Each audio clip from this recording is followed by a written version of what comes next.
Assalamualaikum warahmatullahi wabarakatuh. Hmm, Kami ingin mempresentasikan tentang final project pembelajaran mesin. Perkenalkan, nama saya Rasyad Bima Sumapraja. Nama saya Muhammad Rizky Hakim. Nama saya Rian Syah Fatin. Yang pertama, ada pendahuluan. Jadi tujuan dari laporan ini adalah untuk membangun model pembelajaran mesin untuk memprediksi GDP, regresi, dan mengidentifikasi kelompok negara berdasarkan karakteristik ekonomi mereka menggunakan clustering. Yang kedua, dataset. Dataset yang digunakan adalah factbook yang berisikan informasi berbagai aspek ekonomi dan demografi suatu negara. Dan yang ketiga, kami menggunakan metode untuk supervised learning menggunakan regression from scratch dan untuk unsupervised learning menggunakan K-means. Yang pertama, metode supervised learning. Jadi di metode supervised learning, atribut dan outputnya ada export, import, industrial production growth rate, investment, unemployment rate, sama dan GDP. Dan yang kedua, melakukan proses cleaning data. Pada dataset Factbook dilakukan pre-processing data pada atribut variabel independen dan dependen, yakni dengan merubah data konversi tipe data yang bersifat objek menjadi data numerik. Selain itu, menangani nilai hilang dengan menjatuhkan baris dengan nilai hilang. Yang ketiga, proses normalisasi. Metode normalisasi yang digunakan adalah normalized data. Pada metode ini berfungsi untuk memusatkan dan menskala setiap fitur. Yang keempat, library yang digunakan ada Pandas, NumPy, sklearn model selection, matplotlib.pplot, sklearn.preprocessing.pinScaler, sklearn.matrix.r2_score, dan yang terakhir sklearn.matrix.mean square error. Yang kelima, pembagian data menjadi data latih dan data uji. Pembagian data pada regresi ini menjadi dua, yakni membagi menjadi data latih, training underscore set, dan data uji, test underscore set, dengan menggunakan library fungsi training underscore test underscore split pada scalar.model underscore selection. Data trainnya 80% dan data test 20%. Next. Untuk metode unsupervised learning. Di sini saya menggunakan metode K-means. Yang itu cara kerjanya ialah mempersiapkan dataset yang digunakan, melakukan normalisasi data, atau merubah tipe data yang sebelumnya objek menjadi numerik, lalu menginisialisasikan centroid, yaitu memilih titik acak dari dataset sebagai centroid awal pada clustering. Lalu menghitung jarak Euclidean, lalu pembaruan centroid, melakukan iterasi, dan terakhir adalah evaluasi model clustering. Pada pengerjaan clustering ini, library yang digunakan hanya Pandas, NumPy, Matplotlib, PyPlot, Scalar Model Selection, Scalar Matrix, Silhouette Score. Yang mana Pandas untuk mengelola data, NumPy, dan Matplotlib untuk NumPy adalah buat menghitung secara manual, Matplotlib adalah buat visualisasi, dan scalarnya buat menghitung skornya. Selanjutnya adalah proses cleaning data. Pada dataset Facebook ini, saya melakukan cleaning data yang itu merubah konversi tipe data yang sebelumnya objek menjadi tipe data numerik. Atribut dan output yang dipilih adalah ekspor, import, industrial production growth rate, investment dan unemployment rate untuk atribut, dan GDP untuk outputnya. Selanjutnya kami akan melakukan demo para codingan. Yang pertama itulah metode supervised learning.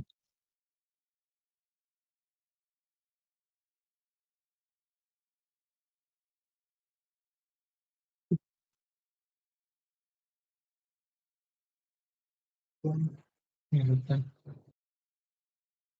ini bukan, ini musuhnya gua.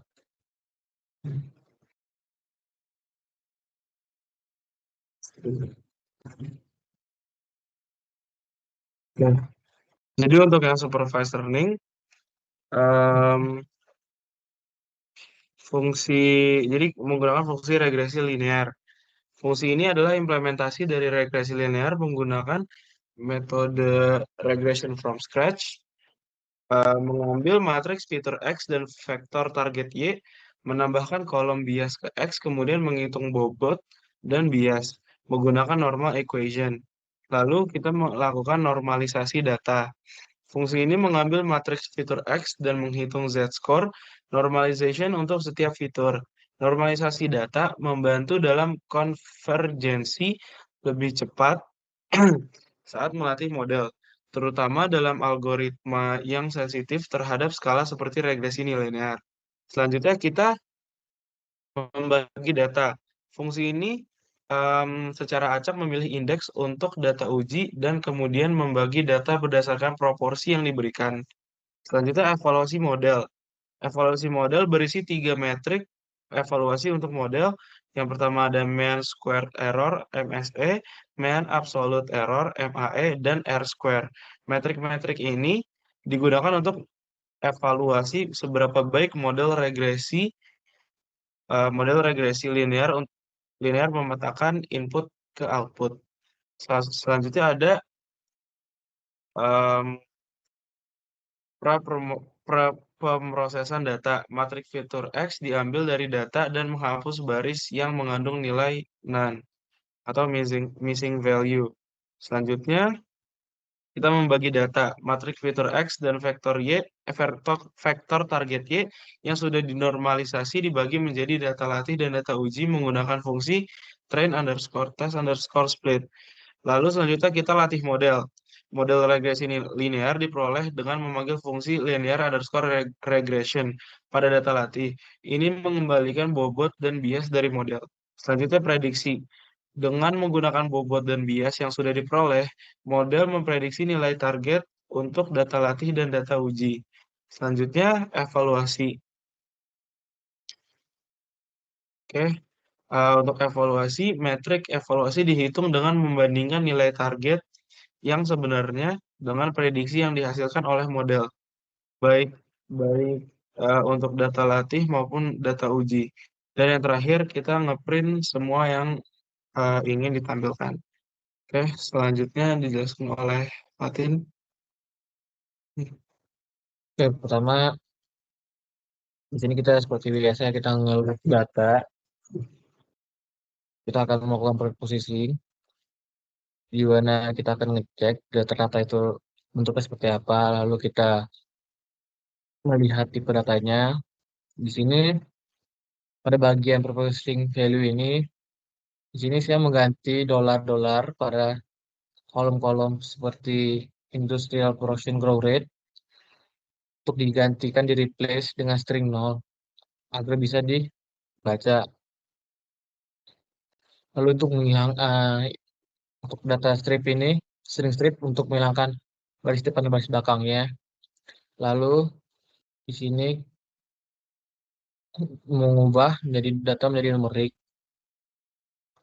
Selanjutnya saya akan melakukan eksplorasi data, yang mana di sini saya menggunakan library plotly graph objects SGO itu sebagai memvisualisasikan menggunakan scatter plot. Kenapa saya menggunakan scatter plot? Di sini alasan menggunakan scatter plot karena untuk memvisualisasikan hubungan antara dua fitur yaitu atribut dan output untuk berguna membantu memahami pola dan hubungan antara variabel. Di sini setiap variabel atribut akan dibandingkan dengan outputnya dengan GDP-nya. Selanjutnya lanjut ke pengolahan datanya.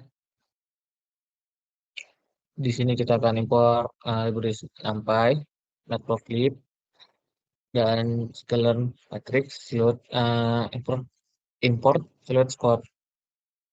NumPy untuk manipulasi data, matplot untuk visualisasi, dan silhouette score untuk menghitung silhouette score-nya.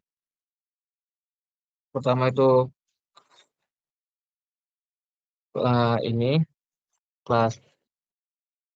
Di sini kita akan menginisiasikan parameter seperti jumlah cluster dengan variabel nama n underscore cluster, jumlah iterasi maksimum, dan random state. Selanjutnya itu silhouette score digunakan untuk menyimpan nilai silhouette score untuk setiap iterasi. Selanjutnya adalah inersia. Inersia digunakan untuk menyimpan nilai inersia. Selanjutnya ada function fit, yaitu kita memilih secara acak berupa indeks untuk mendapatkan pusat awal cluster dan menggunakan iterasi untuk menyelesaikan pusat cluster dan menetapkan label cluster. Selama iterasi itu juga menghitung slot score jika ada lebih dari satu cluster. Selanjutnya adalah predict. Di sini kita menghitung jarak antara data baru dan pusat cluster, lalu mengembalikan indeks cluster dengan jarak terdekat.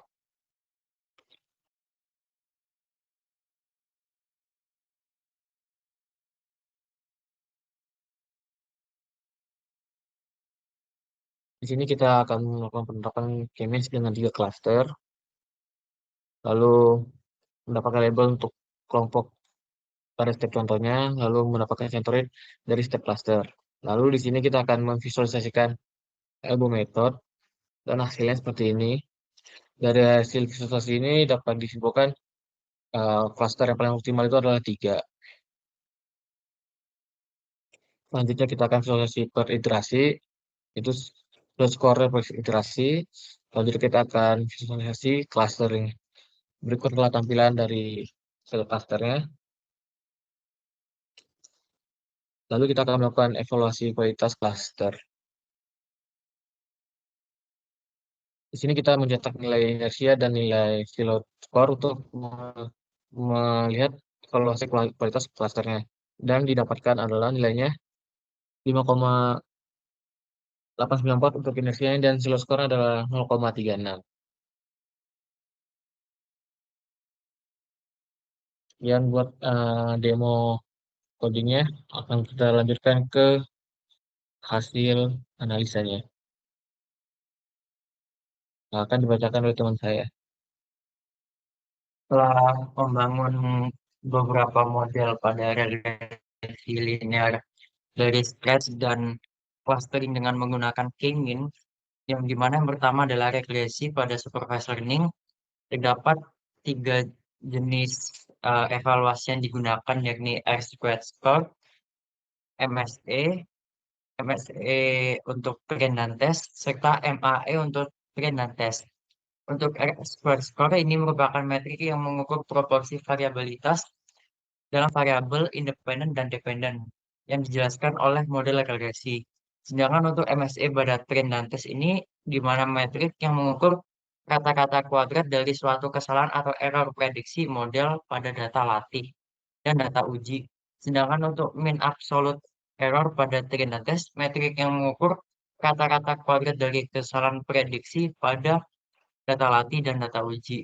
Setelah itu diperoleh hasil pada R quadrat score-nya, yakni sebesar 0,657 atau bisa dibulatkan menjadi 0,606. Untuk MSE trend-nya adalah 3,573. Untuk MSE test-nya adalah 2,21. Dari dua perbandingan hasil tersebut, terdapat hasil yang lebih kecil pada MSE test, sehingga apabila MSE pada tes lebih kecil daripada MSE Train, semakin kecil angkanya, maka model yang diprediksi semakin bagus. Untuk pada mean absolute error pada tes dan train, lebih kecil di mean absolute error di bagian tes. Sehingga semakin kecil angkanya, maka model yang diprediksi semakin bagus. Untuk hasil dan analisis pada unsupervised learning, yakni clustering menggunakan k-mean, menggunakan dua evaluasi, yakni silhouette score, di mana silhouette score merupakan suatu teknik evaluasi untuk semua data point yang digunakan untuk mengevaluasi kualitas keseluruhan dari hasil clustering serta inersia atau namanya adalah WSS, di mana metrik yang digunakan pada clustering k-mean untuk mengevaluasi kualitas cluster.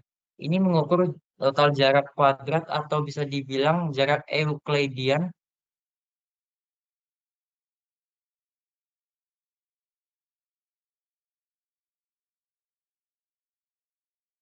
jarak Euclidean antara setiap data dan pusat centroid. Diperoleh hasil seperti yang dijelaskan pada demo, yakni inersia sebesar 5,894 serta silhouette sebesar 0,36. Setelah itu dapat setelah itu ini merupakan hasil clustering yang telah kami bangun pada model unsupervised learning. Hasil dari K-mean ini menunjukkan bahwa optimal terdapat 3 klaster berdasarkan analisis metode Elbow. K-mean sendiri merupakan cara efisien untuk mengelompokkan data di mana jumlah klaster terbaik dengan melihat SSE atau sum of square error pada plot Elbow. Pada case ini terlihat bahwa penurunan SSE cukup signifikan saat jumlah klaster meningkat dari 1 menjadi 2. Kemudian turun lebih lambat saat jumlah klaster bertambah. Oleh karena itu, kami memilih jumlah klaster 3 sebagai uh, pembagian kelas secara optimal pada data ini. Hubungan antara variabel independen dan dependen pada regresi dan clustering, di mana pada regresi ini merupakan koefisien regresi yang menunjukkan kekuatan hubungan antara setiap variabel independen dan dependen. Koefisien yang positif menunjukkan bahwa peningkatan nilai variabel independen akan meningkatkan nilai variabel dependen, sedangkan regresi yang negatif begitu sebaliknya kan peningkatan nilai variabel independen akan menurunkan nilai variabel dependen. Untuk clusteringnya adalah kelompok yang dihasilkan dari clustering dapat menunjukkan bagaimana variabel independen berkorelasi satu sama lain. Kesimpulan yang dapat diambil adalah model regresi linear dari Scratch membantu dalam memberikan hasil prediksi GDP sebagai output, yakni yang cukup baik sebesar 0,66. Selain itu, penggunaan K-mean pada clustering ini dapat membantu mengelompokkan data secara efisien dalam pemilihan jumlah, yakni N clusternya sebesar 3, secara optimal dan diboost oleh dengan adanya metode Elbow. Sekian presentasi yang dapat kami sampaikan. Kurang lebihnya mohon maaf apabila terdapat kesalahan kata, mohon dimaafkan. Kurang lebihnya mohon maaf. Assalamualaikum warahmatullahi wabarakatuh.